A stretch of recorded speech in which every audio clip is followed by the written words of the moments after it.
of our mental health. So today I was asked to give a kind of overview of what's going on in the context of applied holography, and especially in the context of, let's say, modeling phases of matter which are not fluids. I first have to apologize for all the string theorists in the audience. There will not be any strings apart from the elasticity itself.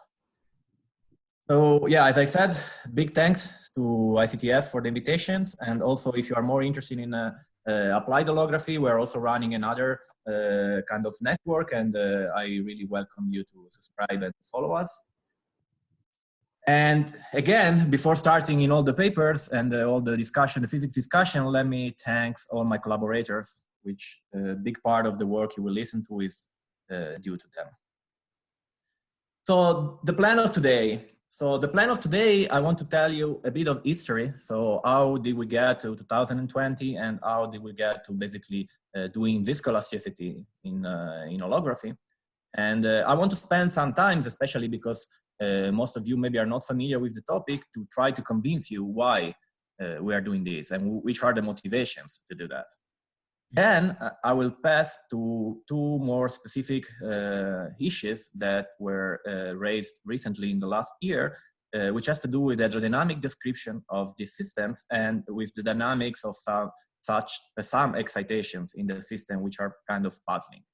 And finally, if time permits, I will jump a bit outside of holography to tell you another interesting story, which has to do with a question that I find very fascinating, which is basically what is a fluid and what is a solid, and why are different and in which respect they are different. Needless to say that whenever you want to interrupt, just ask directly, and let's keep this active also for me, not to look like I'm talking to my computer. So don't be shy, just interrupt me whenever.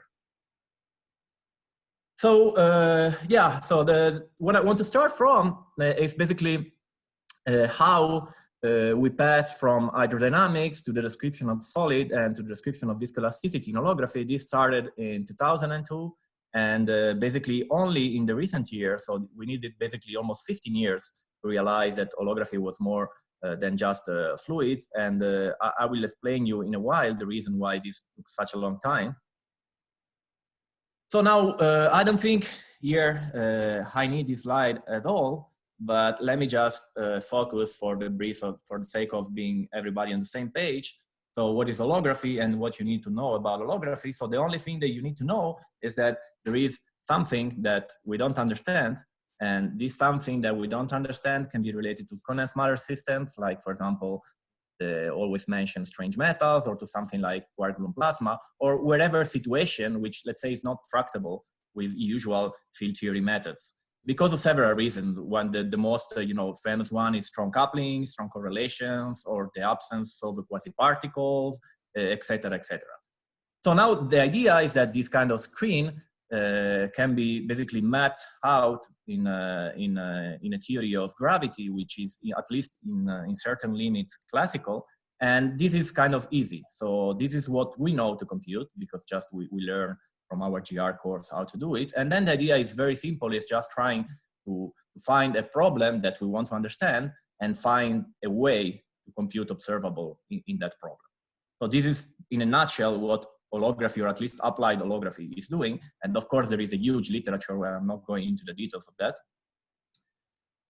Now, everything started a long time ago, more or less in 2002, and the basic observation was that the dynamics of the black holes, and in particular the dissipative dynamics of the horizon of the black hole, was in a certain way very similar to the dynamics of a fluid.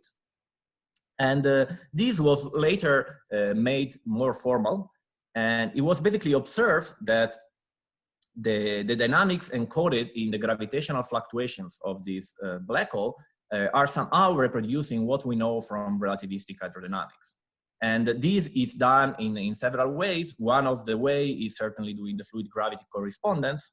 Another way is to compute numerically, basically, the excitations of these black holes and try to map them to some kind of fluid system.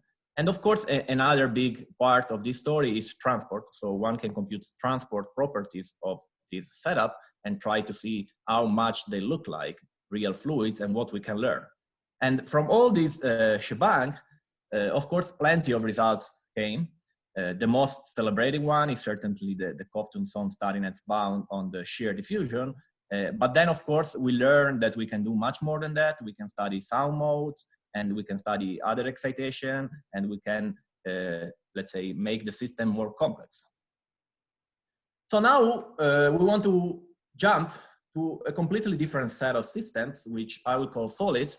So from a theory point of view, solids are nothing else than systems that break spontaneously translations. So this is a bit the picture that I like a lot about the spontaneous symmetry breaking, so that the system at the beginning itself is not breaking the symmetries, but then basically the ground state, so that the state in which you are breaks it. And this is exactly how we should think of it. These technically translate to the fact that the spontaneous symmetry breaking of translations imply a certain order in the system, and this order is identically connected to the property of solidity or elasticity. So now the question is clearly, if we want to break translation spontaneously, we need a certain operator which gets an expectation value which depends on the space-time coordinate. And of course, for example, the most simple way to do that is just assuming that an operator gets an expectation value which is, let's say, linearly in the coordinate.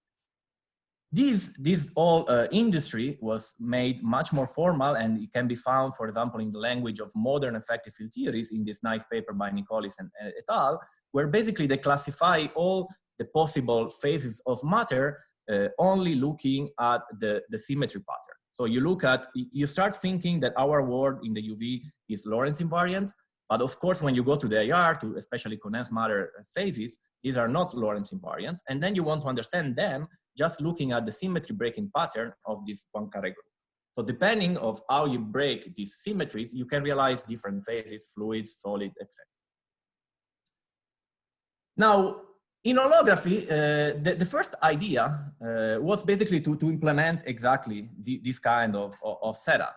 So the idea is to produce some kind of instability of the black hole, which appears at finite momentum, and then people tried numerically to construct a very complicated solution where basically you can see here that some fields, for example, here in a case it's a current, here I think it's scalar, but what you see is that there is basically an order. So there is a spatial order, here for example is in 2-dimensional, and this spatial order is nothing else than reproducing what is in real solid we call a lattice.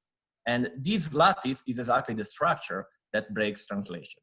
So the first attempt to construct this lattice were basically numerically. The issue here is that these solutions are very difficult, because basically what you have to do, you have to solve Einstein equation in a background which is now spatial dependence. You will have also the radial dependence, or the dependence on the holographic direction, and this boils down to a system of at least a 1+1 PDE, if not 2+1. And this, unless you do how to do numerics, and for example, this is not my case, you are in trouble pretty fast. So you can find a lot of work, and this was the first setup. And then people start to think a bit better if you can construct some kind of toy models that can have some features of solids, but does not need all these numerical, let's say, effort behind it. And this is when, basically in 2013, the so-called homogeneous models were introduced in the story. So the main idea of this homogeneous model, it's very simple. It's basically using a global symmetry in the bulk to break translation, but doing in a way that the matrix or the stress tensor is still homogeneous. Okay, so here there are a lot of caveats that I don't want to enter. For example, most of you, especially string theorists, will complain a lot about the fact that we are putting a global symmetry in the bulk. And then there is another question, which is more from condensed matter, which is, okay, what is the meaning of retaining the metric homogeneous and call this, let's say, a solid, etc. But I'm not going to enter this. We can discuss it at the end of the talk if you're interested. Now, the two models that are most famous in this class of homogeneous model is what is called axion-like models and Q-lattice models. So the axion-like models is basically a model in which you have a scalar which has a solution which is linearly in the coordinate, as I was saying before. And how this can be a solution of our system and how can the metric be homogeneous? Well, the reason is that you assume a shift symmetry in the bulk. So the action for this scalar field will be only derivative in the scalar field. Okay, so if the scalar field enters in the action only through derivatives, it's obvious that the background solution will not be x dependent. Okay, Now here, the game is exactly the same in what is called Q-lattice, but here, instead of exploiting a shift symmetry, there is a global U1.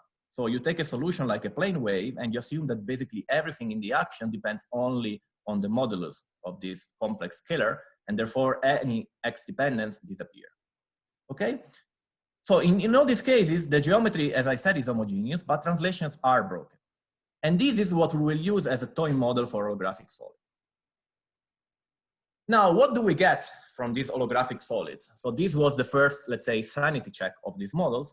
So the first thing that you want to see if you talk about a solid is that you get phonons, okay? And so here is your phonon. So here, for example, this is the transverse sector, and this is the longitudinal sector. So let's focus on the transverse sector because it's the most important one for solids. So here, what I plot is basically the quasi-normal mode, so the excitation that you can find in the holographic system, and you can compute them numerically. And you see clearly that there is a linearly dispersing mode, which is a phonon. And what happened is that this is very different from what you find, for example, in Einstein gravity, or let's say in a fluid setup, where in the transverse sector, what you will find is only a diffusive mode. Okay, so this diffusive mode, which we call shear diffusion, which is linked to basically the viscosity, it's nothing else than the manifestation that your momentum is conserved. Here, because of the spontaneous breaking and these expectation values, there is a sound mode even in the transverse sector, which has these dispersion relations. And the funny thing that tells you even more that these are phonons is that this velocity varies. And this velocity varies in a way that already Landau 100 years ago told us, which is basically the velocity of the phonon is related to what is called the shear modulus, G. So the shear modulus is nothing else than basically the rigidity under a shear. So you try to deform your system and you read the static response to deformation, and this is the elastic modulus, okay? And we can check numerically using Kubo formulas that actually the speed that we get from the quasi-normal mode coincide exactly with this form. So this tells us that actually these guys that we're seeing are really phonons. Now, okay, this is just how we get there, but I didn't tell you yet the most important part of the story, which is why we're doing this. And I want to spend quite a lot of time on this because I think it's the most important part. The details, if you're interested, you can ask me at the end, or you can look at the papers, or you can send me an email, that's no problem. So let me start from, I will give you a bunch of answers, like around 7, 8 answers. And of course, you will see they are coming from different directions. So the first answer, which is kind of immediate, is that holography has been very successful in describing strongly coupled fluids, right? So we learn a lot from holography, and this was a situation, right? So the first thing that we learn is basically the same as KSS bound. Then we discover new hydro coefficients, for example, when you break images or you put anomalies, etc. And now there is a very interesting discussion where we are learning about the convergence properties of hydrodynamics, attractor properties, etc., etc. So the question is basically now, this picture in terms of hydrodynamics was very nice. Can we go to a picture where actually we can also learn about solid stuff? So this is a bit the hope, if you like, of the program. And the second answer is that the theory of elasticity, it's kind of easily written in standard EFT language, and it was done already a long time ago by Weyer in this nice paper called Phonons as Goldstone boson. But we know, and especially a lot of you in the audience know very well, that dissipative hydrodynamics is not so easy from an action. So we don't know very well how to write down an Hermitian action for hydrodynamics. And of course, the techniques here are much more involved. And what usually people do, it's very different from what we're using in field theory, right? So they start from conservation equations, let's say your stress tensor or your currents. And then what they had is something just like almost phenomenologic, which is like the constitutive relation. So you add all the terms which are allowed by the symmetry in a certain gradient expansion, and you construct your hydrodynamics, okay? So of course, what we would like is at the moment where we put this together, we are left with viscoelasticity. Now that the understanding in terms of more formal field theory techniques is very poor. And most of the things that you can find in the literature are just phenomenological models. So you assume certain constitutive relation or certain relation between the stress and the strain, and that's it, and you fit data. And what we would like to do is something a bit more formal, and holography can be one of the way to do that. Now, a third answer is more theoretical, and it relates to spontaneous symmetry breaking. So spontaneous symmetry breaking is something learned everywhere, and that appear basically everywhere in physics, from, let's say, the theory of superconductivity to the Higgs boson, et cetera, et cetera. And we learn it, and it's very well established in the context of relativistic invariance and in the context of internal symmetry, internal continuous symmetry. Now, on the contrary, if you start to relax Poincare invariance to talk about space-time symmetries and to talk about dissipative systems, this spontaneous symmetry breaking, it's not yet understood totally. And there are a lot of things that only in the last year has been reached. So some of these things is, for example, the counting of this Goldstone boson, that in this context has not to be exactly the same of the broken generators, and the reason why this counting is not working, and other funny things that I will describe later in the talk. Now, answer number 4. So viscosity and elasticity in general are frequency dependent quantities. So we studied almost till boredom this viscosity, right? So eta over S is computed everywhere, but eta is actually only the first part of a frequency dependent response. And this full nonlinear regime is still there to explore. And it can give us important, let's say, lessons. And it can also distinguish different kind of situations of material. So there are material in which, for example, the linear response is more or less the same, but the nonlinear response is very different. For example, metal will respond very differently from, let's say, a rubber in terms of nonlinear response. Now, answer number 5 is more from the point of view of holographic model building. So these two models have been very successful. So you can see just by counting the citation if you believe that that is a good way to count success. But the annoying thing, and the annoying thing, especially for people working on these models, is that we don't really know what these are. So we understand, or more or less pretty well, what is happening from the gravitational point of view, but we don't really know how to answer the question of what are these system modeling. So here I just collect a bunch of, let's say, labels that have been given to this system, and you can see that it's a total chaos. And I have to say, I have to apologize that actually I contributed a lot to this chaos. So at least 2 of these labels are from my paper. So the question that I want to address also today is, what the hell are these systems? And can we make sense of that from a standard condensed matter point of view? And can we learn something? Now, an answer from condensed matter people is that basically there are a bunch of materials which we don't understand, okay? These, you probably seen this kind of graph in every applied holography talk, so I'm not going to explain in details what it is.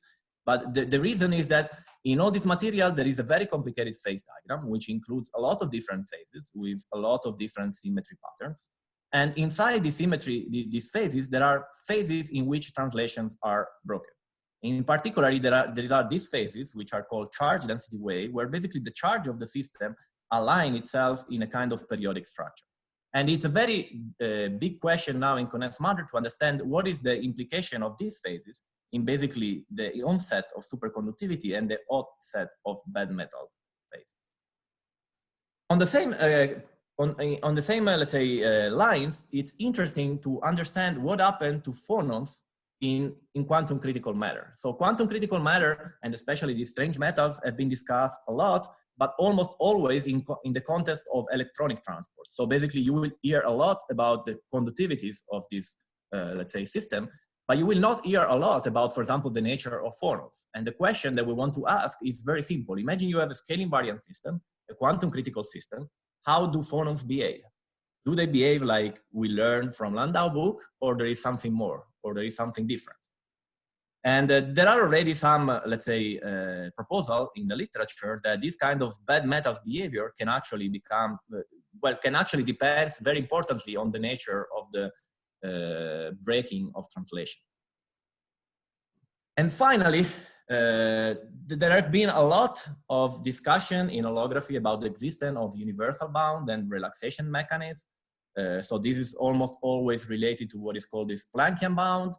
And all these things are very interesting. And recently, there are also experimental verification that this Planckian bound is actually at work in a lot of condensed matter situation, not only condensed matter situation.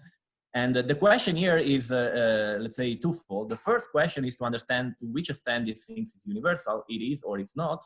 The other question is to make this kind of bounds a bit more formal and not just relying on some kind of dimensional analysis, because that's basically all we know about the Planckian bound so far.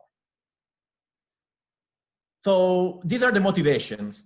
Any questions at this stage before I go into more details topics of what is actually happening in the community in the last year?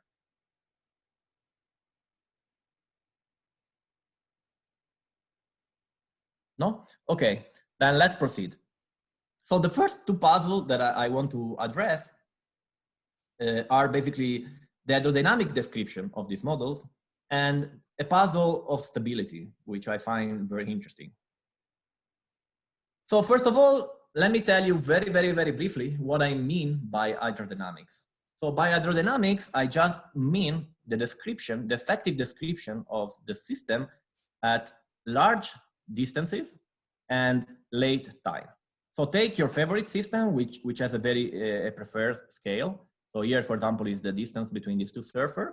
So hydrodynamics is describing these systems at length scale, which are much larger than this. Okay, so the classical things in terms of solid that you can think about it is that this is actually the lattice spacing. And what you're studying is the excitation of the system at distances larger than the lattice spacing. So hydrodynamics is about slow processes and long distances. And in this sense, it's kind of curious, the name, because it does not have to be confused with what is basically fluid dynamics. So you can do hydrodynamics in this sense of every system, also of crystals. And these, a lot of times when you talk to condensed matter people, is very annoying because they think that basically hydrodynamic theory for crystal is an oxymoron. But okay, this is just to be on the same page. Now, what is the first problem? So the first problem in the hydrodynamic description of this model is the following. So in this system, what you find is in the longitudinal spectrum is that beyond the longitudinal sound, you find an extra diffusive mode. I'm not spending a lot of word about this extra diffusive mode because it will be the topic of our next 10 slides, basically. But the important thing is that you can extract the dispersion relation of this basically diffusive mode from our holographic things. And that's what you get. Okay, so this is basically the diffusion constant in function of the parameter that determines how elastic is the system. So what you have to imagine is that when m is 0, so when you are here, you are basically a fluid. There is no elasticity in the system and translations are not broken. When you start to increase this dimensionless parameter, you are breaking the translation harder and harder and harder spontaneously, and you are going basically towards something that looks like more like a solid. Okay, in the middle, of course, you have both a viscosity and an elasticity, so this system is somehow a viscoelastic system. Now, if you compare the results of this diffusive mode with the hydrodynamic theory that was given a few years ago by Arnold and collaborator, you see that there is a huge discrepancy. Okay, and then you can try to ask yourself what is going on and why there is this discrepancy and why this hydrodynamic theory, which is supposed to be very generic and only based on symmetry, does not work in this case. And I have to say that we found the discrepancy in 2019, but there were also other found basically in the same months by other authors. And I have also to say that it's not the first time that holography corrects hydrodynamics, just because in holography, it's basically impossible to forget any terms, because once you have your Einstein equation and you start perturb your Einstein equation, that's it. The only option is that you make a mistake, but if you don't make a mistake, you cannot forget any term. On the contrary, in holography, in hydrodynamics, especially when you start breaking symmetries, the number of terms that you have to put increase very rapidly, and it's quite easy to forget some of them. So what is going on? The very important fact here is that the mechanical pressure is not equal to the thermodynamic pressure. The thermodynamic pressure is defined just basically as the minus the free energy. And this is a very important thing which was noticed. And there are too many papers to cite. And for those of you who worked, for example, in the context of magnetic fields, this is exactly also what happened when you have magnetically charged objects. So now the most important observation is that the pressure, the TXX pressure, so the mechanical pressure, has an additional term. this capital P. So this capital P has to be thought as some kind of additional pressure contribution that comes from the lattice. So this lattice structure made of scalars that you are putting in your graphic system basically brings with herself this kind of pressure. And of course, you can realize immediately that when you do hydrodynamics, but even before when you do thermodynamics, if you forget these terms, you will lose a lot of the thermodynamic properties of the system.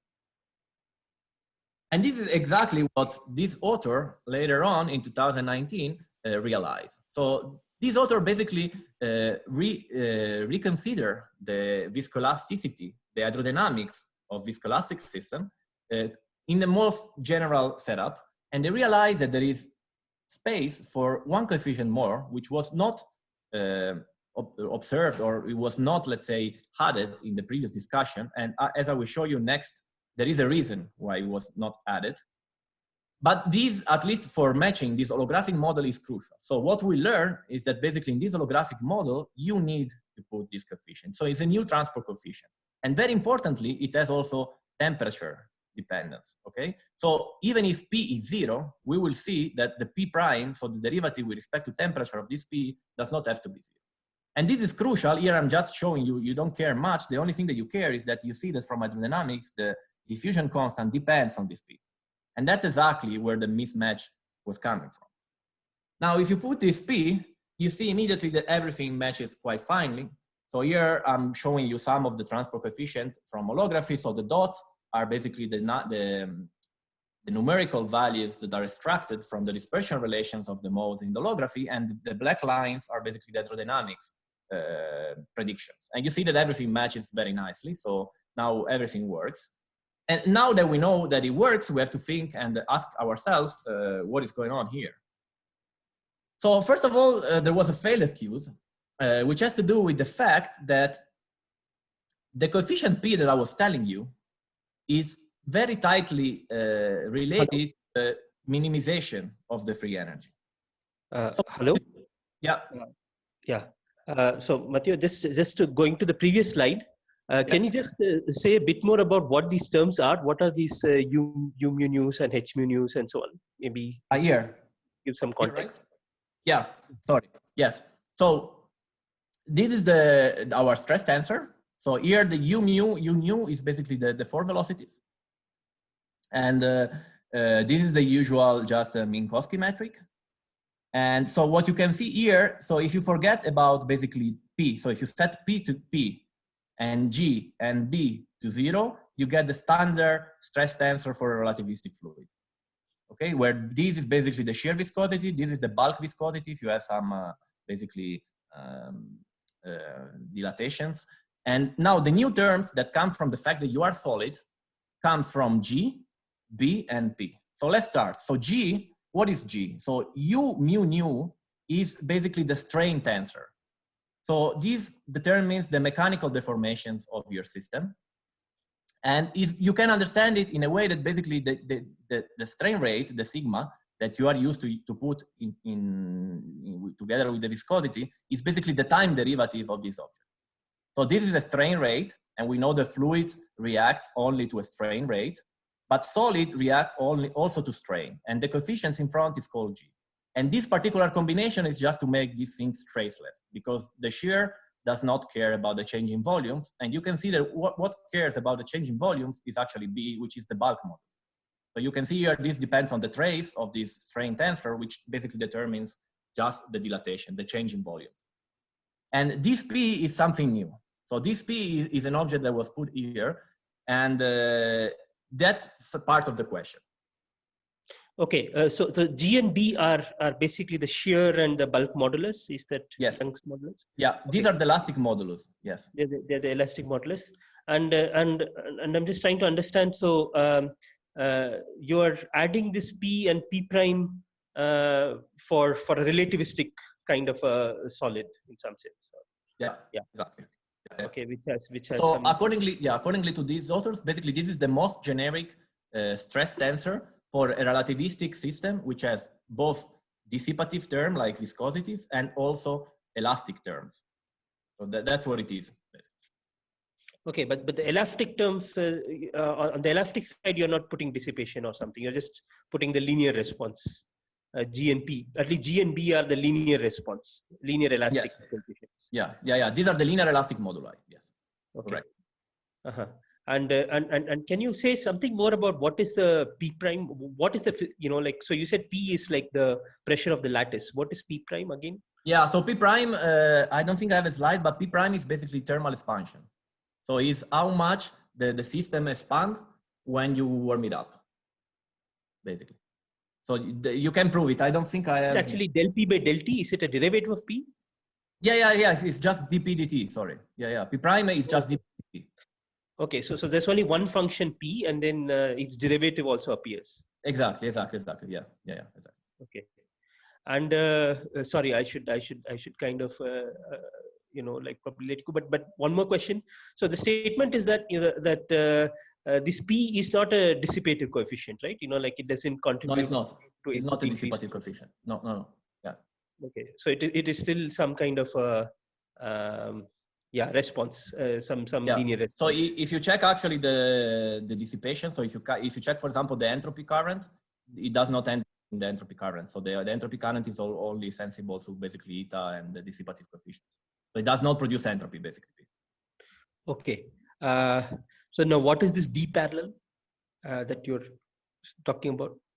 Okay, the DZ parallel, that's, we will go to that in the next part of the talk. So this is one of the other big questions, because you won't expect, you don't know what is this mode. Usually in a solid, the only thing you will expect is basically sounds. And the question is, what is this guy? Mm-hmm. So I will go to that. So I should think of it as some kind of a diffusion coefficient, is that? Yes, it's actually related to diffusion in solids, which is a nice topic. So even in solid, you can have diffusion. And I will try to explain you where it comes from. Okay, thanks. Sorry, can I just ask a couple of quick clarifications? Yeah, of course. Go ahead. Sorry to, probably I should know this, but so here when you write down this u mu nu, so are you introducing some new degrees of freedom? So what is your degree of freedom count? Yes, so the degrees of freedom. Yeah, the degrees of freedom comes from, so basically when you do the hydrodynamics of a solid, you have to think in the same way like when you do the hydrodynamics for a superfluid. So you have a Goldstone going around, and the Goldstone phonons. So this tensor u mu nu, so that should I think of as being expressed in terms of the u's, or it's a new thing completely? No, it's a new thing.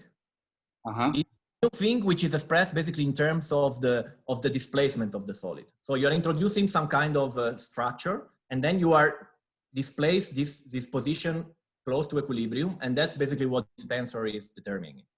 Right. So, typically, then the number of degrees of freedom that would be involved there, plus the u mu's, that would probably, if you just add their numbers, the total number of degree of freedom would probably become more than the total number of independent components of the stress tensor. Isn't that right? No, but there is another point, which is you have another equation. You have also an equation for those degrees of freedom that I didn't write. So there is only it's exactly like superfluid hydrodynamics. You have also a Josephson relation for the Goldstone, which is an additional equation of motion, and then you can close the system. All right. I see. And one more thing before you just proceed. So basically here, there's probably a length scale which is associated with the lattice, right? And also there's an inverse temperature length scale. Yeah. So do you make any assumptions about, about the ratio of these two length scales? I mean, so for the moment, this is an hydrodynamic description. As I said, it's valid at length scale, which are much larger than the lattice spacing. So you're not seeing the lattice spacing. But as you will see, the lattice spacing will enter as a kind of UV cutoff. But there is a big problem where we are doing holography, which is the fact that we are most of the time scale invariant. So then you have to ask yourself, what is the meaning of the lattice spacing in a scale invariant system, right? Because you cannot introduce a scale. So, and that's basically something where we will find difference from realistic, let's say, solid, because the lattice spacing enters in a lot of real, let's say, quantities. You can imagine, for example, the Debye temperature, or a lot of other things like specific heat, etc. And in this system, we will not really see that. I see. Thanks a lot. Yeah. No problem. So we were, where we were? Okay, here. So we were, so why people forgot this P? And this is a very interesting question. So people forgot this P because the free energy minimization set this P to be 0. So what we are doing here is that we are checking we are using basically systems which are not thermodynamically stable. Okay, so they are not minimum of this free energy, and we will see what are the consequences. Okay, so anyway, we can check that even if we make this system thermodynamically stable by minimizing the free energy, so you can take a model where this P is 0, you see immediately that also P prime has very important effects, because still, if you check basically the difference between the hydrodynamic theory and the let's say, the holography part, you will see still a discrepancy. So it's important also to consider P prime. Now, this is a puzzle that I want to propose to you, and it's something that I don't understand, so I don't have an answer yet. So what we know is that there are basically two kinds of theories that we can consider in holography. So there are theories where this P is not 0, and we know that the P being not 0, it means that we are not at the minimum of the free energy. So you can imagine you are somewhere, let's say here. And then there are theories which minimize the free energy. So there are here two papers. You have just to change a bit, basically the bulk action, and then you can fine tune the system to have P equals 0. And we will call this theory B. So there you believe that you are at the minimum, okay? And now the expectation that you will have is clearly that if you consider a system like this, it's have no meaning, right? Because the point you perturb it a bit, this thing is gonna fall down. The puzzle is that actually that's exactly the opposite of what is happening. So in a system where P is not 0, you can compute all the observables and you cannot find any instability whatsoever. On the contrary, if you consider a system where P is 0 and you fine tune it to 0, you find instabilities, especially gradient instabilities like final momentum. Excuse me, one question. Yeah. Yeah, so you said that when T is 0, you have a stable system, and when you have thermodynamically stable system, and for P not equal to 0, it's unstable. Is there a comment on what P prime should be for stability or unstability? Because you said P prime is DPT, right? So it's like a... Yeah, so let me see if I understood the question, because your audio was pretty bad. Yeah, The paper where basically they show that this P is related to the free energy minimization is this paper here by Donos and Gauntlet. And the papers where basically they find which minimize the free energy, I will suggest this one by Butero et al. We have also one recently.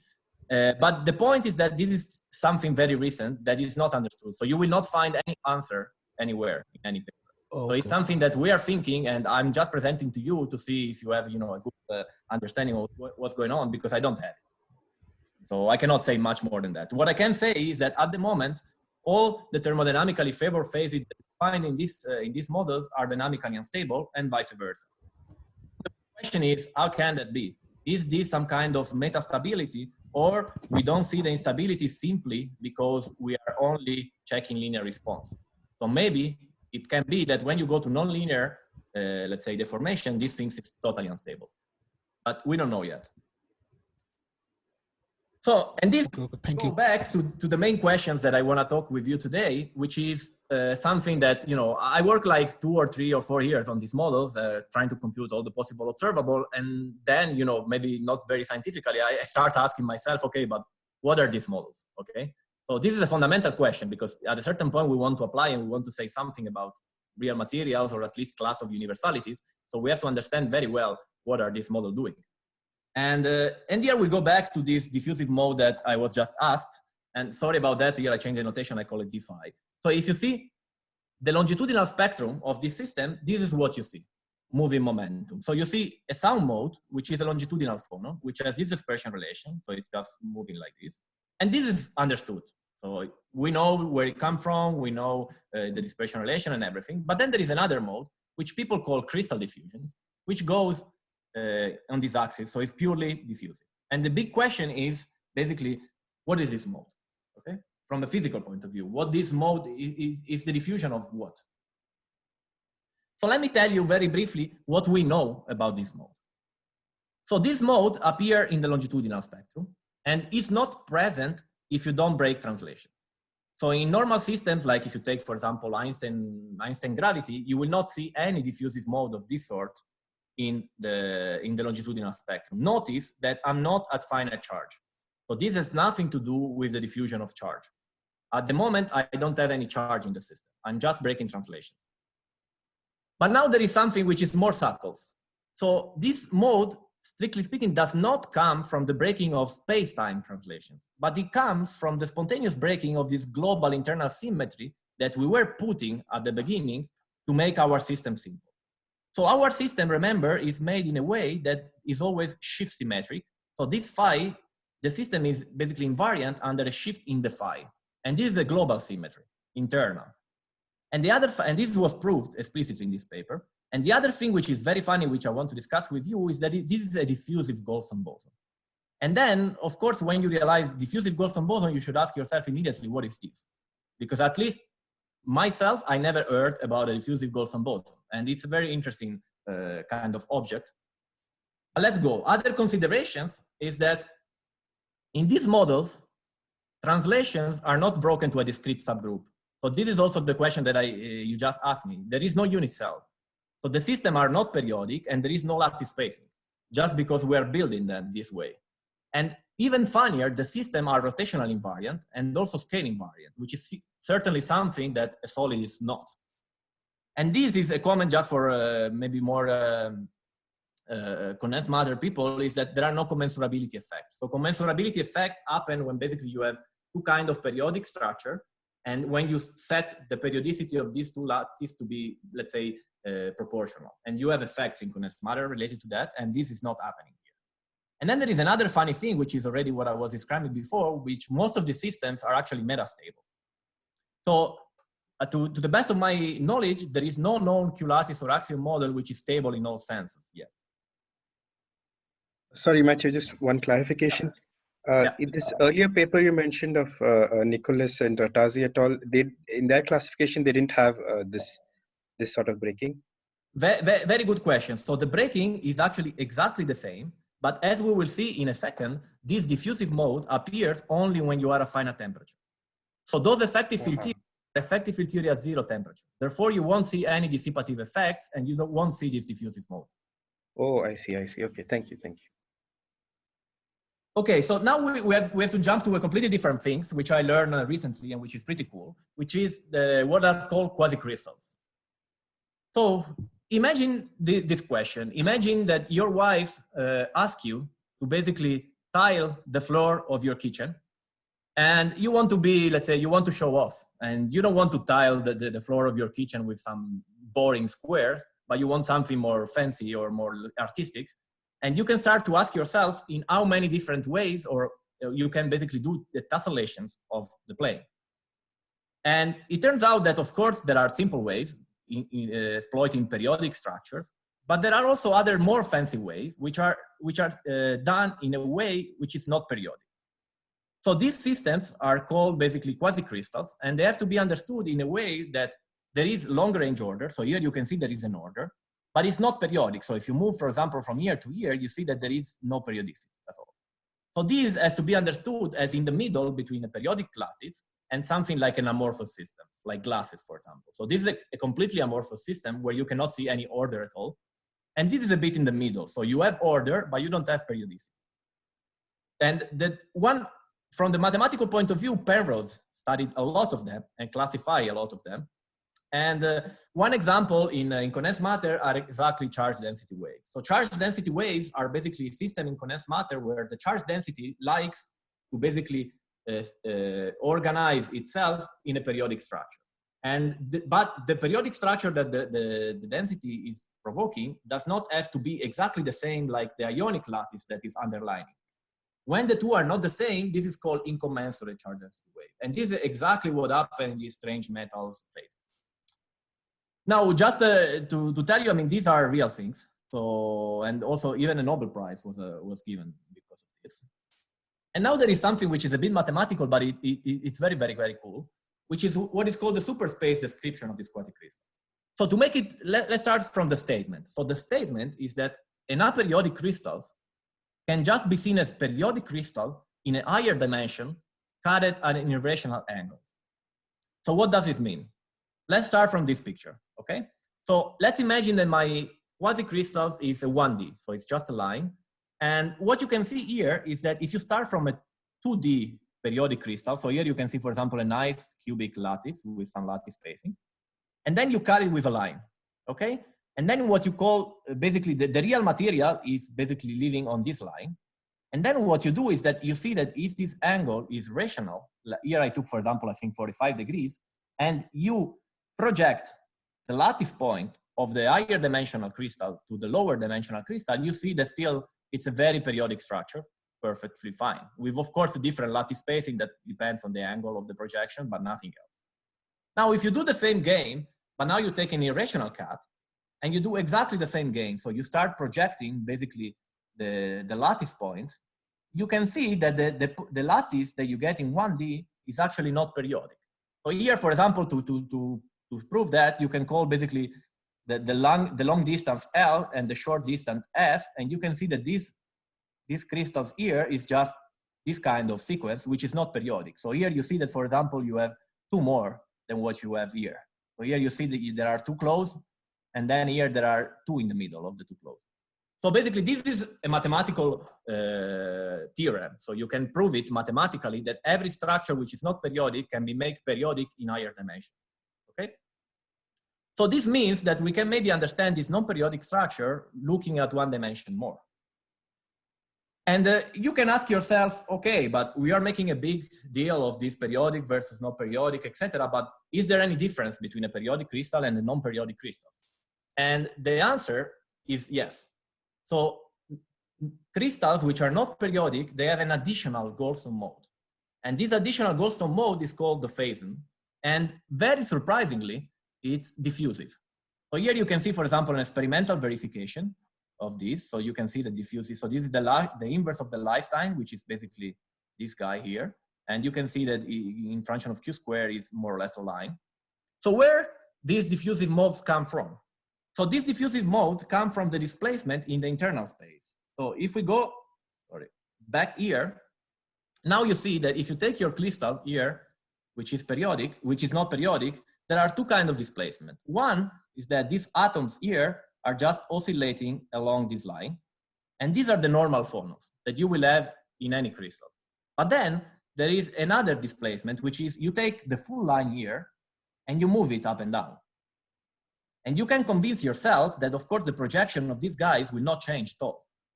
So basically, there is another kind of displacement which gives rise to these weird modes.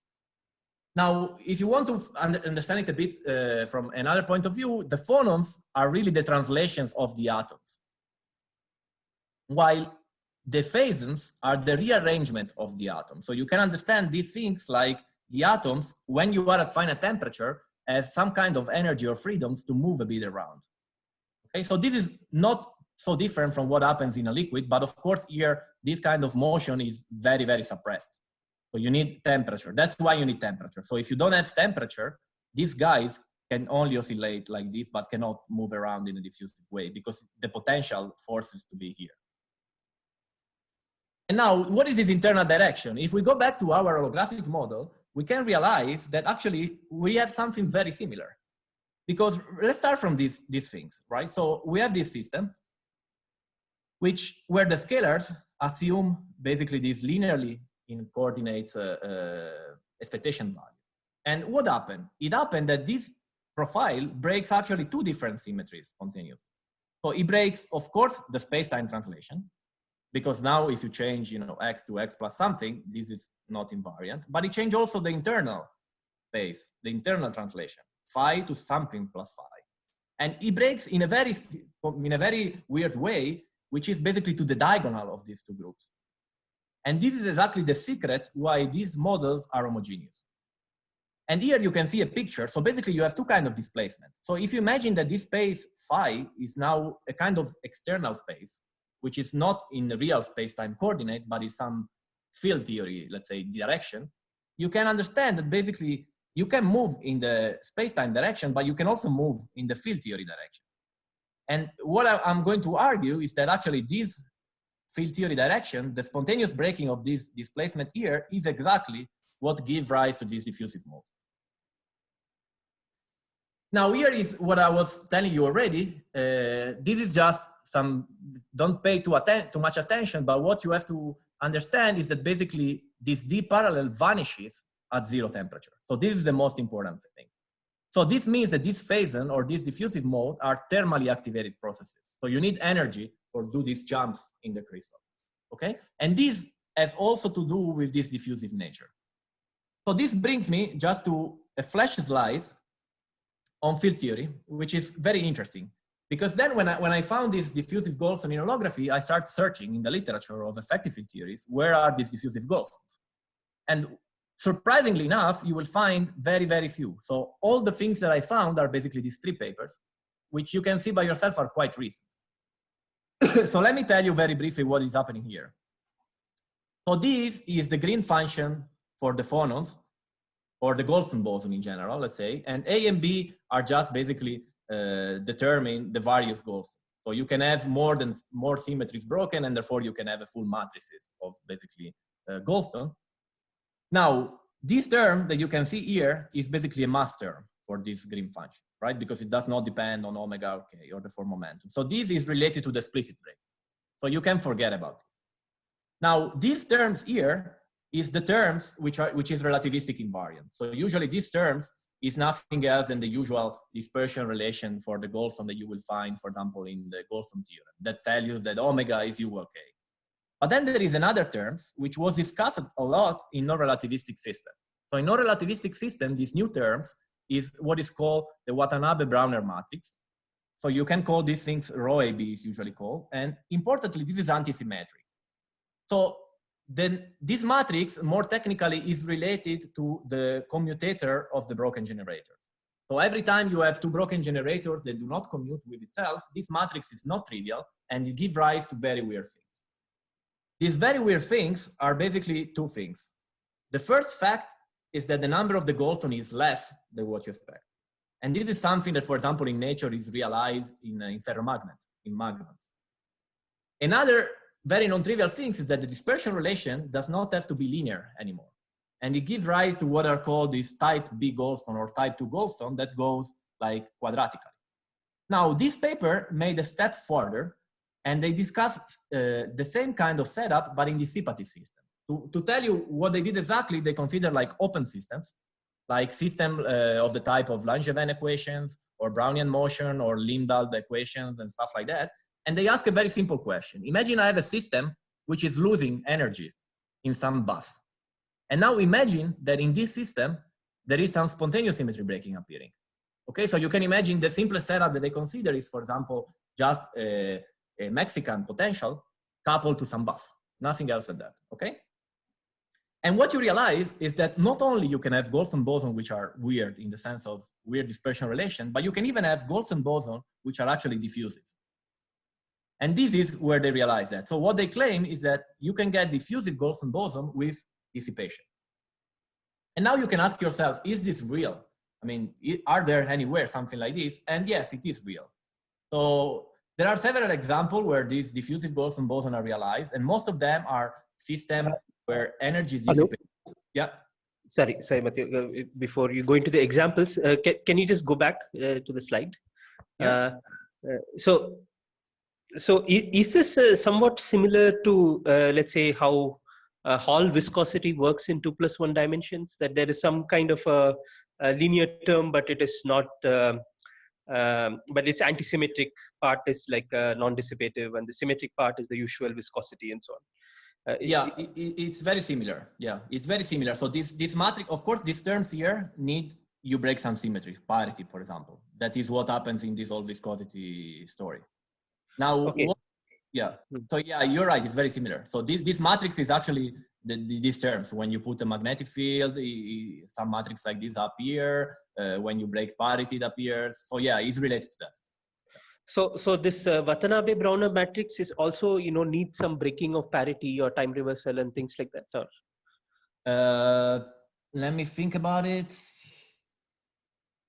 I think, yeah, that's a good question. Well, it depends. Yeah, on top of my head now, I don't remember. I think yes, but I don't remember. I have to check it. For example, like maybe you talk about it, but there should be some analog of the Onsager reciprocity relations. Would it say that the CAB, the second term, is like symmetric or something? Yeah. So here, let's see. So yeah, the Onsager relations are valid in this system. So I think, yes, I think that's what fixed this matrix to be antisymmetric, basically. But I'm not sure. So the fact that the symmetry properties of this matrix are indeed fixed by the requirement, I guess. But I'm not so sure. So don't take my words as true. Okay. I'm sorry, I don't know the details right now. But can you say something more about? So you, maybe it will come out when you are talking about examples. What is the kind of physics that is captured by this Watanabe-Browner matrix? Okay, so the kind of physics in the simple context, so without dissipations, the physics is related to that is the following. Imagine you have a system which breaks, let's say, 4 generators. Okay, and now these generators do not commute with themselves. So this means that these generators, these symmetries are somehow not independent. Okay, so the typical example of this is basically rotations and translations, right? So a crystals break both rotations and translations, but I talked all the time only about phonons, which are much less than the generators you break. And now you can ask yourself, where are the Goldstones for rotations? And the answer is that the Goldstones for rotations are not there because just by the algebra, rotations and translation do not commute with itself. And this is something similar. So you can have basically, actually this is the same. So you can have 2 generators, and that's what happened, for example, in several systems with magnetic field or in system with spin aligned and the density of spin, etc., where you observe experimentally less degrees of freedom, less Goldstone than the generator that you break. And this is the reason why. Another very simple example is, for example, imagine you take a 4-dimensional space and you put a brane. Okay, so you fix a brane like that, and you can start thinking how many generators I broke of the Poincare. And you will realize that you break quite a few. You break at least 4 or 5. And which are the Goldstone bosons that you find? You will see only one, which is basically the dilaton, the shifting of this membrane. And why you will see only 1 and not 5? Exactly because of that, because the algebra of those commutators is non-trivial. And you understand that the algebra of that commutator is basically determining the rank of this matrix. So if this matrix has rank larger than 1, you can convince yourself that actually the number of solution of this system decreases, and you get weird dispersion relation. So this is explained very well in a bunch of papers by Watanabe and Browner that I can tell you. So it's basically effective field theory for non-relativistic Goldstone boson. So there are all the details. Actually, the formal way to understand this much better is using coset techniques. So you really formalize these, saying that the Goldstone are basically the degrees of freedom that parameterize your coset space between the symmetry that you preserve and the symmetry you broke. And you can go mathematically. There are a lot of papers related to this. Okay, so I understand this reduction of counting. Usually, there's this, the inverse Higgs constraint or something. Yeah, like exactly. Yeah, some analysis of it. So you're saying that the number of the Goldstone, the naive number of Goldstone bosons minus the actual number of Goldstone bosons determines the rank of this matrix. Exactly. Yeah, 1/2 the rank or something like that. Yes. Okay.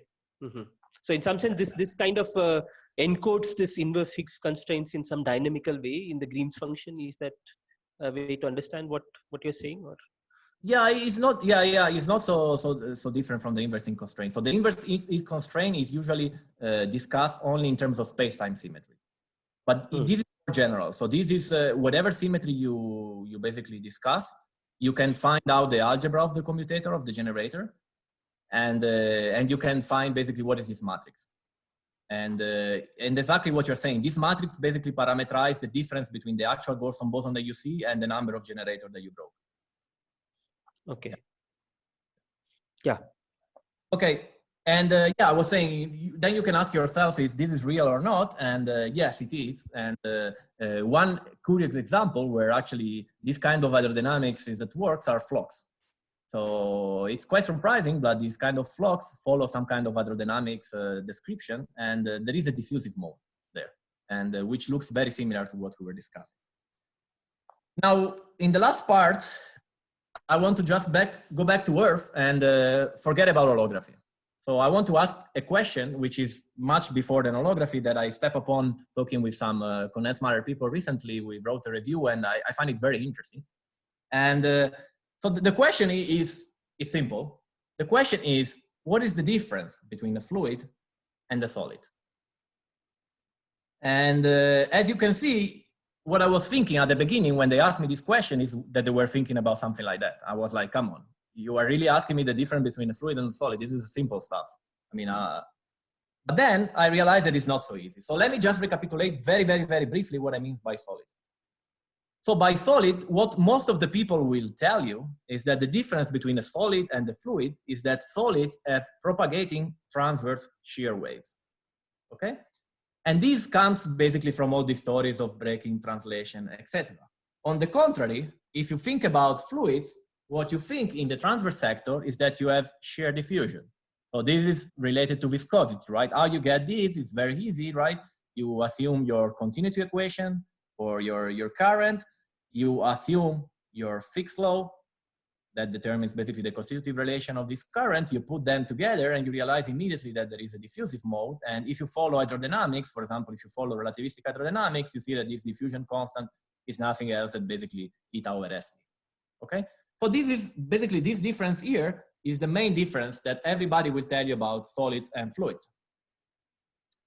But then when you go digging inside and you ask condensed matter people, the things is more subtle.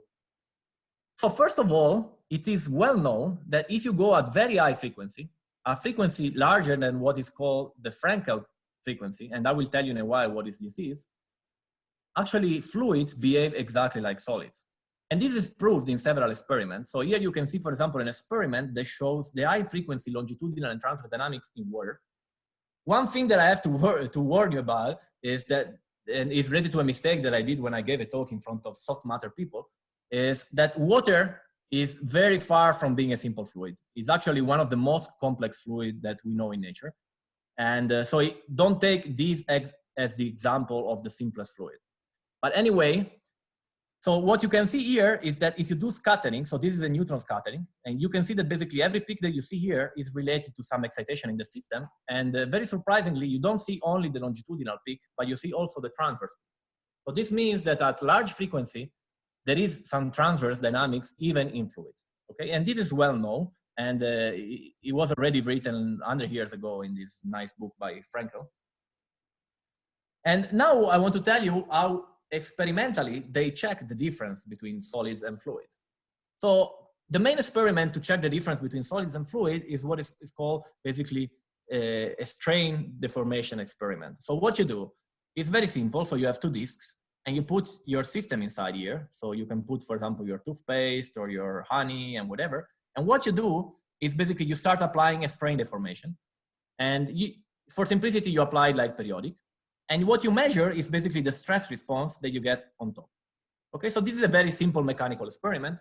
And this is what you get. So if it's an elastic solid, you don't expect any dissipation.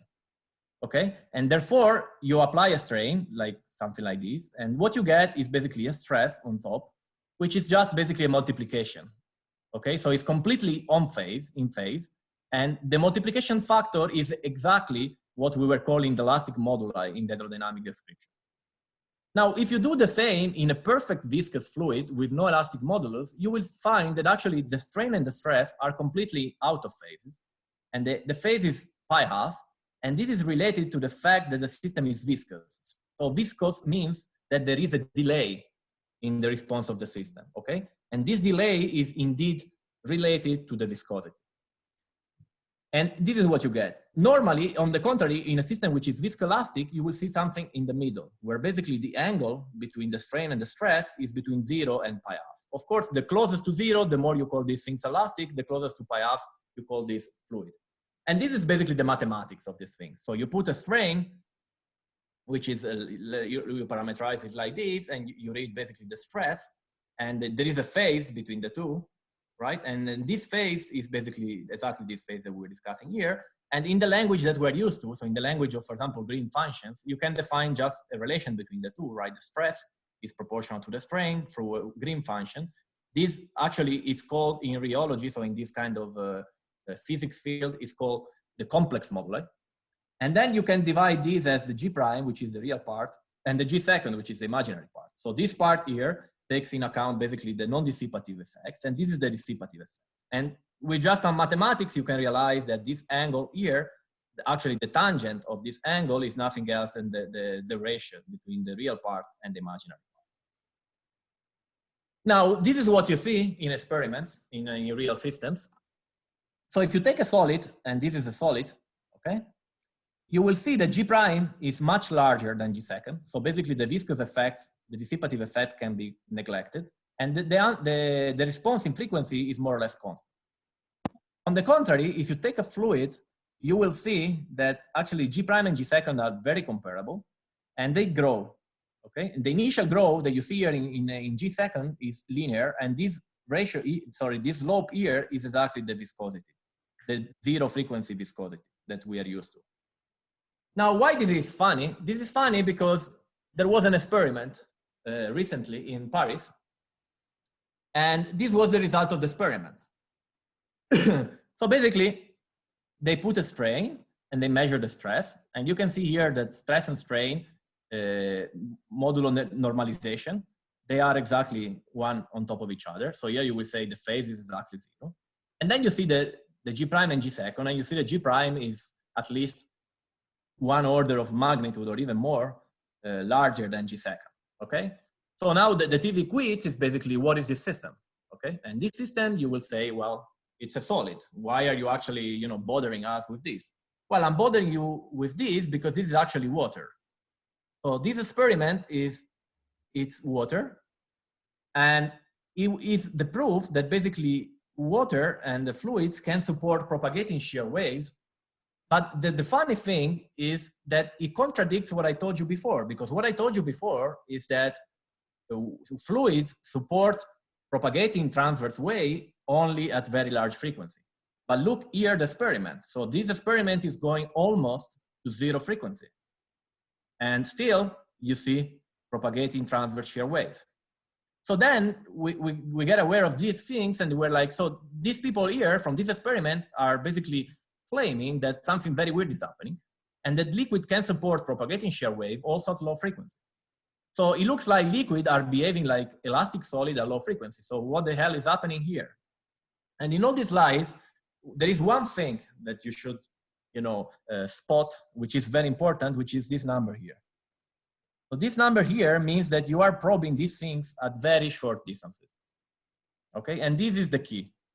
So how we can interpret this, before we go on, there was another recent paper by same people where they see another effect, which is related to thermal transport, which happen only in solid. And again, they see in the same kind of fluids that this is happening. So here, somewhere in the abstract, they actually write that these present, provide evidence for solid-like correlation, okay? And this is, of course, challenging.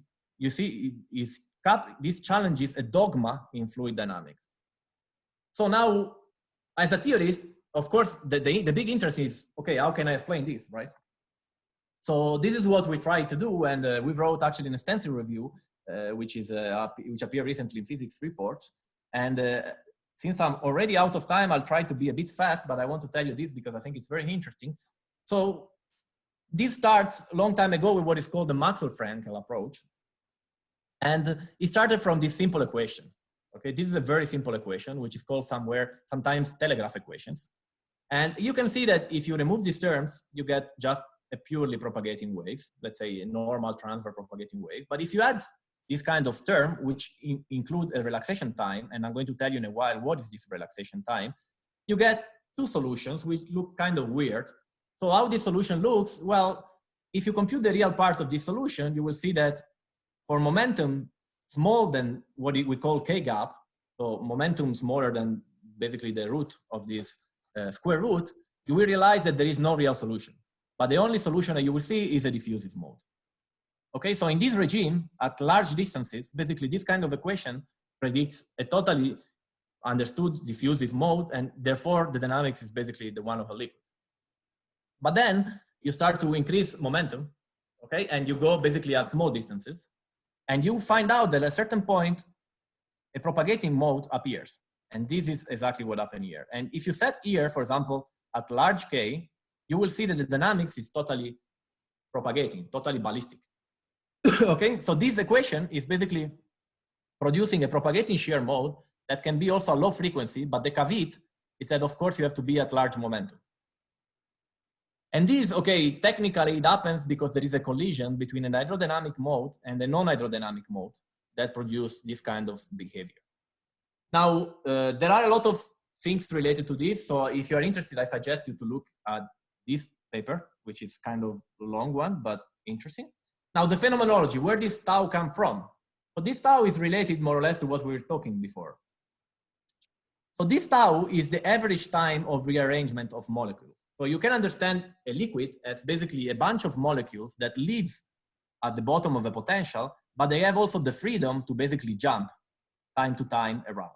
So if you are a solid, you cannot do this jump. You can always only oscillate close to the minimum position. In fluid, you can also have this kind of jump, so rearrangement of the fluids, and tau is exactly the average time of these jumps, okay, through the potential barrier.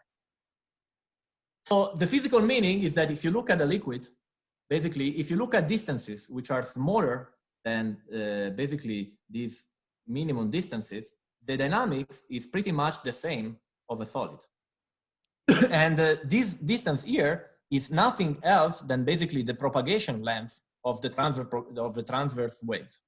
So if you go at distances larger than this, the transverse wave cannot propagate, it will just die. And therefore you will see diffusive regime. But if you go at distances which are smaller than these, you will start probing the regime of the system where these propagating waves can propagate.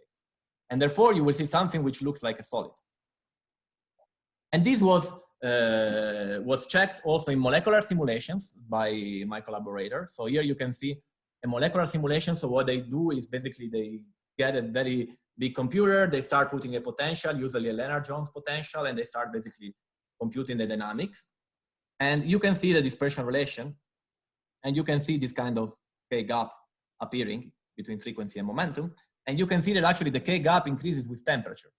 So what does it mean? That if the temperature is very high, of course, the jumps and the rearrangement becomes very probable, very likely, and therefore the system is much more liquid. So if this diffusive rearrangement is very enhanced, then to see a solid behavior, you have to go at very, very, very, very small distances. And very recently, actually 2 days ago, there was a paper published by the same guy where they claim that they have experimental evidence of this K gap. What they did is they took gallium, which is a simple fluid, and they did neutron scattering experiment. And here you can see the results. And what they claim in the paper is that they have some, let's say, preliminary evidence from experiments that actually you can see these modes in liquids if you go at small distances. And recently we also wrote a kind of attempt to understand this from the point of view of field theory. And let me see, okay, I'm already very out of time. So I would just tell you that basically there is a way to make these, this kind of dynamics emerging from a field theory, but the field theory that you have to consider is kind of weird. And in particular, it's not Hermitian. So this means that there is an interaction terms which encodes dissipation. And these systems entered in this class of non-Hermitian field theories that were recently discussed a lot. And the funny thing is that, you know, thanks to the work of a lot of bright people, we now know that you can make sense of this non-Hermitian field theory as far as the PT symmetry is preserved. So this system has a unitary evolution, these systems has well-defined, let's say, Hamiltonian, etc. And what we checked here is just, we provide a simple example where the excitation that we find from the field theory are exactly the one that we expect from liquids. And as an example, we computed the correlation function, and you can see here the difference of the correlation function if you go from small distances to big distances. So if you go to small distances, what you see here is that you start seeing oscillations. So these oscillations are exactly the proof, the benchmark of a solid-like behavior. So now the final answer is that fluids and solids are only quantitatively different, but not qualitatively. So the fact that in fluids there are no propagating shear waves, it's a bit tricky. We have to be careful define in which regime. And actually the only regimes where we can confidently say this is a liquid or this is a solid is actually low frequency and low momentum. So if you are in that regime, which is actually what we call usually the hydrodynamic regime, there it makes totally sense to distinguish a fluid and a liquid. But outside from there, liquids and solids are exactly the same thing. And just for curiosity, there is another system where you can see shear collective mode, which is pretty interesting, and are Fermi liquids. So in Fermi liquids, if you make the interactions very strong, you can actually see shear collective modes. And the funny thing is that here the elasticity comes from quantum physics. So it's very cool because the elasticity of these electrons of this electron fluid comes from the fact that there is Pauli exclusion. So this electron basically feels some kind of rigidity because they cannot stay together. And this is a recent paper that analyzes this kind of behavior. So now all I want to say is that, if I give you this simple assignment of just, classifying matter in terms of solid, liquid, etc., it's not that simple. And what I want to convey is the message that actually there is still a lot of things that we have to learn about this. And I like it because it's something that is very close to us, right? It's something that we see every day and we ask every day. So it's a very fundamental question. And what I try to convince is that there are a lot of different methods, and holography can also be one of them, to try to and what is let's say the main important characters for us, at least at the beginning, is to understand what are the excitation of the system. Okay, so the excitation of the systems are somehow the keys, and the excitation of the system are also the keys in other systems, which I have just to flash it because it's kind of late. Of course, here you can start adding other let's say squares and try to ask yourself, for example, something like what happened in the glasses. Is a glass in these categories? Is a glass in these categories? Or how should I understand the glass? And recently we did some work to basically understand how a glass from the point of view of effective field theory, and it seems that it works pretty good. So this is basically the fit between our model and the data. And even more interesting, you can start to complicate more your systems, and you can start, for example, breaking more symmetry or discussing systems with anomalies, and there you will discover that there are new modes coming out. So I want to say that basically the phases of matter are very rich, and there is a full plethora of, let's say, situations that we need to analyze and we need to go through. And the naive question, what is these things? Or, for example, it happens a lot of times at the airport, right? When you are at the airport, you are the security, and they ask you, put all the liquids here. And then you should ask, the security guy, is this a liquid? And this is not a trivial question, okay? And this, unfortunately, for another time, because I'm already pretty late. So if some of you are interested, I'm giving another talk tomorrow. It's gonna be basically kind of the continuation of these things. It's in quantum fluids in isolation seminars and network. So if you want to hear more, it would be much less about holography, but it would be basically related to viscosities, the fluid classes, and stuff like that. And that said, let me thank you a lot for hosting me here and for the patience, and sorry for being late.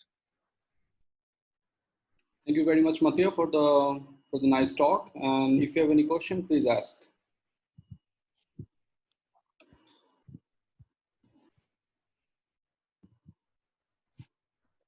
Hello. Hey. Yeah. So one question regarding, these models on the holographic side. Okay. Yeah. So can you just give us a rough idea of what is it that is happening on the gravity side? What is the gravity picture of this mode, of this extra mode, and so on? Yeah. So the gravity picture of this extra longitudinal mode you're asking, right? Yes. Yes. Okay. So what is happening is the following: that naively at the beginning we were thinking that these models only break translations, space-time translations. Okay. But these models break also this internal symmetry, which is there by construction. So by construction, you impose that the action has this global symmetry in the bulk. And now you will realize immediately a very important question, which I ask a lot of people and I never get a satisfying answer, which is the following. So we know from the dictionary, and you can find everywhere, that if you put, let's say, a local gauge symmetry in the bulk, this will map to some kind of global symmetry in the boundary. And we understand quite well this fact. Now the question is, what happens if you put a global symmetry in the bulk? So what this symmetry corresponds to in the boundary? And from the point of view of, let's say, transport and Goldstone boson, there was already a paper a long time ago by Karl Steiner and Daniel Harian, where they asked these simple questions. So imagine you take a U1 or an SU2 symmetry in the bulk, and you break it spontaneously. So you expect some Goldstone boson at the boundary, in the boundary of the, on the excitation of the boundary field theory. And then they ask this question, okay, let's make this symmetry in the bulk gauged, and then let's make this symmetry in the bulk not gauged, global. And let's see what is the difference at the level of basically the excitations that you see at the boundary. And very surprisingly, what they found is that there is no difference. So it does not matter at all if you're breaking spontaneously a global symmetry or a gauge symmetry in the bulk.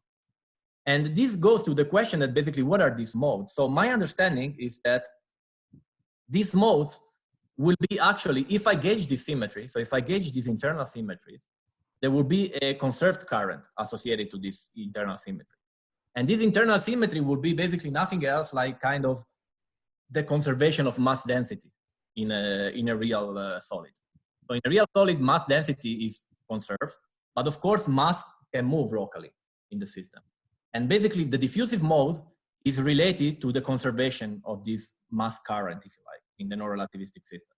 Now here, we don't have that current because we are not gauging that symmetry, but it looks like we are still seeing this kind of diffusive mode related to that.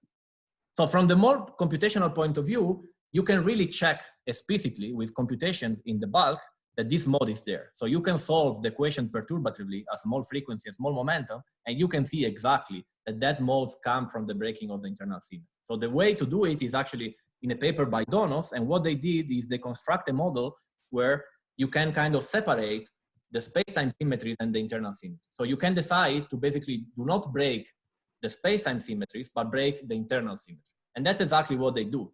And when they do that, they realize that that diffusive mode is there. So that diffusive mode has nothing to do with the space-time symmetry. Okay, just you know, like some follow-up on that. So usually, you know, like we don't put global symmetries in the bulk, in the gravity. Basically, the standard folklore is that quantum gravity, which is the bulk theory, does not have any global symmetries, right? Eventually, everything is gauged in some sense. And it can only have like some accidental symmetries. You can have some accidental global symmetries at some low energies, which are not, which are violated by some non-perturbative effects or some irrelevant operators or something like that, right? You know, like,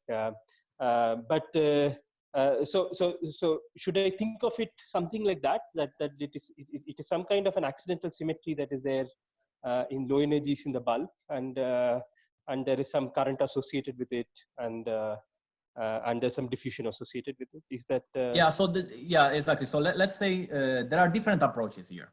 So there are some people that are saying, well, that mode that you see there is just not physical because it's associated to this global symmetry. This global symmetry, as you are saying, will disappear, and that's it. So this is one take. The take that I actually try to undergo is a bit different. It's like, can I make sense of this symmetry exactly in the sense you are saying? So I have this global symmetry, which maybe, or for sure, it has to be broken at a certain point by non-perturbative things. You can think it is like the baryon number, like you're saying. And then what I want to try to do is, if I accept this as a kind of global symmetry, can I make sense of it? And what I find out is that basically in this quasi-crystal, this kind of global symmetries that in this field space, it's very, very similar to actually what we see in these models. So my claim is that basically this is related to the fact that these kind of systems are not periodic, and they have this internal symmetry. Now, what we are doing right now is taking a more complicated model, which is fully periodic, and it has not that internal symmetry. And what I want to show is that indeed that diffusive mode goes away when I basically put the structure to be periodic. So my claim is that that mode will disappear. And it's there only because the structure is non-periodic by definition. So my claim is that physically, this mode has to do with this phase mode of this non-periodic structure, basically. But of course, at this stage, it's just a kind of conjecture. But from another point of view, I find it very interesting just from the field theory point of view, because these diffusive Goldstones are not understood at all. And I didn't find any single paper, for example, in Konesmar, they talk a lot about this phasing in quasicrystal. Nobody can explain why the dispersion relation is diffusive and K-square. There's nothing like that. And this is related a bit by an interesting paper that was appeared, I think, last year. It's a bit the same kind of question in graphene. So in graphene, you know that graphene is basically made like layers of two-dimensional layers. And there are phonons in these two-dimensional layers, which has the normal dispersion relations. But then there is another object, which is kind of funny, which is called flexural phonon, which is basically the phonon in the direction transverse to these layers. And funny enough, this phonon has a quadratic dispersion relations. And another nice question is, why the hell this phonon has a quadratic dispersion relation? And there was a very interesting paper that explained that. And the reason is, again, related to the commutation of this symmetry. So when you have, what you have to think is basically like embedding a dimensional, let's say a lower dimensional space in a bigger dimensional space, and then having symmetries which act only on the two-dimensional and symmetries which act everywhere. And then what you have to see is that it's basically these two commutes or not. And what this guy proved is basically that because of the non-commutation between this kind of mixed symmetry, this transverse mode is actually K-square. So what I think is that this diffusive mode is something similar, but it's more complicated because it's dissipative. And you know better than me that, you know, making field theory for dissipative system is quite complicated. So I think the way to go is exactly going to these Keldysh formalism or open system formalism, but it's hard. So what the paper that I mentioned, they do it very, let's say, they tried a first attempt just using basically Langevin equations, Brownian motions, and things like that. Actually, they use also Martin Sija formalism. But I haven't seen a very, so one question that I actually asking to you is something very simple, right? Imagine you have one system which is out of equilibrium, which is dissipative, which is losing energy, for example, that you write down some kind of Keldysh formalism, and let's implement spontaneous symmetry breaking on the system. What is the dispersion relation of the mode you get? Are they diffusive? Are they propagating? That's, I think, one of the questions that, one of the things that can answer this question. If these things is correct, I would expect that the Goldstone boson will be diffusive.